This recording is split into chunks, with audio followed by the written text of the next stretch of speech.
Yemen से हाथी लेकर आए। इस बात को कुरान ने भी तस्लीम की। अलम तरा कैफा फ़अला रब्बुका बिअस्हाबिल फील। अरब वालों के लिए हाथी बड़ी अजीब और गरीब चीज, क्योंकि हाथी का वतन है अफ्रीका। इन्होंने ऊंट देखे थे, हाथी नहीं देखे थे। इसलिए तो मुसलमानों के एक बड़े इज्जतदार बादशाह को बड़ी परेशानी हो गई थी जब एक बंदे ने आकर पूछा कि हाथी का वजन कितना होता। बोला क्यों, तुझे क्या जरूरत पेश आ? उस जगह मैंने मन्नत मानी थी, मेरी फुला दुआ पूरी हो जाए, मैं हाथी के वजन के बराबर रोटियां अल्लाह की राह में, और मन्नत का एज इट इज पूरा करना वाजिब है। मन्नत मानना मुस्तहब है, पूरा करना वाजिब है। बादशाह सलामत हाथी का वजन बताए, मैं अल्लाह की राह में सदका करूं रोटी। उन्होंने जल्लाद को कहा कि इसे कौड़े मारो।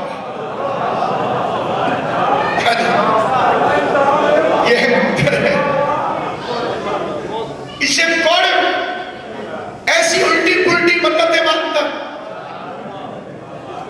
मैं कहां से बताऊं हाथी का वजन। पहला कौड़ा लगा, चीख मदीने की गलियों में फैली, मुश्किल कुशा इस्लाम आ गया। दीन मुस्तफा की इज्जत आ गई। और आने के बाद कहा कि हाथी अगर तराजू में नहीं तुलता तो अक्ल में क्यों नहीं तोलते। तो मेरे मौला का फिक्र सुनो, अगर हाथी तराजू में नहीं तुलता अक्ल में तोलो। अक्ल में कैसे? मौला ने एक कश्ती मंगवाई, कश्ती में हाथी चढ़ा, कश्ती जितनी डूब गई वहां मौला ने कहा निशान कर,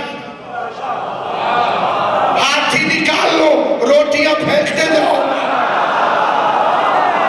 खुदा आपको सलामत व आबाद उठा, आले मोहम्मद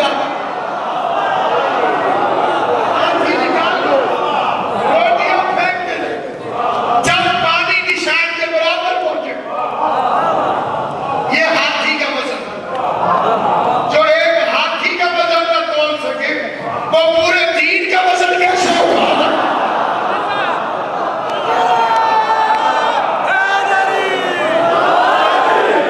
अब हाथी आया तो घबरा गए, ये क्या बला। अभी तो मेरे ज्यादा शौक नहीं, इनसे पहली बार हाथी देखकर घबरा गया। एक हाथी था, उसका सर के सवार। हाथी में एक सिफत यह है कि इंसान दोस्त जानवरों में शुमार होता। असल में एक इंसान था, मश्क हुआ। 12 जानवर हैं जो मश्क हुए, उनमें एक हाथी है, यह भी मश्क हुआ। बंदर भी मश्क हुआ। इंसान था, नबी की नकलें उतारता था। अल्लाह ने इसे बंदर बना। डार्विन ने क्या कहा था, हम पहले बंदर थे फिर इंसान बने।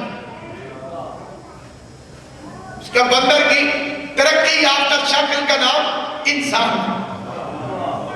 इसका जवाब सुनिए जो छठे इमाम ने दिया।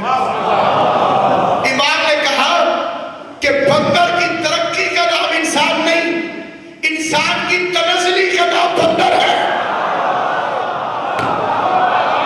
तो पूरे फलसफे को मेरे मौला ने उलट के रख दिया। क्या बंदर तरक्की करके इंसान नहीं बना? इंसान चबले मार के बंदर।